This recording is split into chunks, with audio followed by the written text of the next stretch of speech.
বড় অদ্ভুত জিনিস, তাই না? টাকার জন্য পরিশ্রম করতে হয়, টাকার জন্য পরিবার রেখে বিদেশ চলে যায়, টাকার জন্য আমাদের মানুষের সামনে ছোট হতে হয়। আপনি যখন বিপদে পড়বেন তখন কিন্তু বুঝতে পারবেন টাকা কী জিনিস।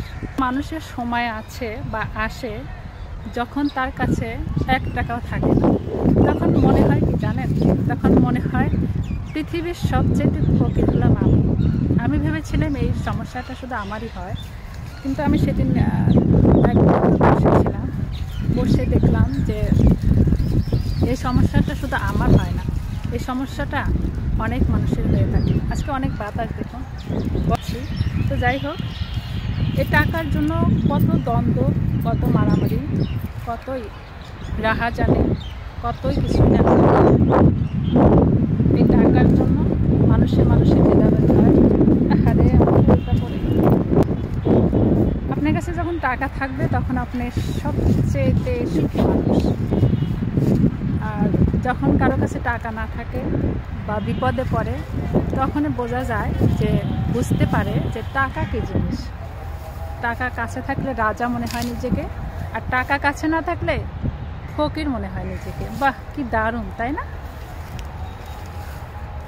আমাদের প্রবাসী ভাইরা যখন প্রবাসে যায়, বিদেশ যায়, সে কিন্তু টাকা রোজগার করার জন্যই কিন্তু যায়।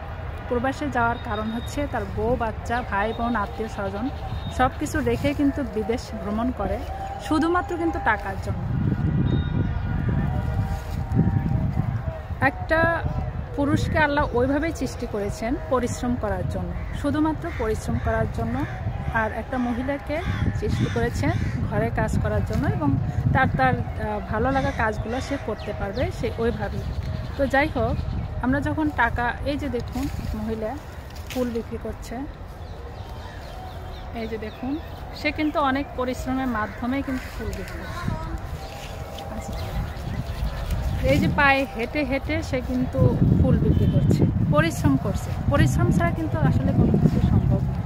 উনি কিন্তু হেঁটে হেঁটে পুরা জিয়া উদ্যান কিন্তু ঘুরে ঘুরে শুধুমাত্র কিছু টাকার জন্য, 2টা পয়সার জন্য, শুধুমাত্র পেটে ভাত লাগে সেটার জন্যই কিন্তু তিনি কিন্তু টাকা রোজগার করছেন।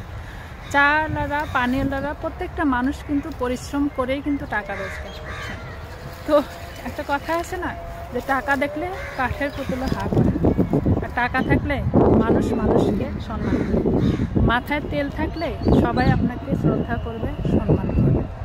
এবং শুধু তেল থাকলেই হবে না, সে তেল থাকার বা রাখার যোগ্যতাও কিন্তু আপনাকে রাখতে হবে, শুধু শুধু কিন্তু আপনি থাকতে হবে। অতএব বুঝতেই পারছেন যে পরিশ্রম ছাড়া, ধৈর্য ছাড়া কোনো কিছু সম্ভব নয়। প্রত্যেকটা কাজে কিন্তু আমাদেরকে পরিশ্রম করতে হয়।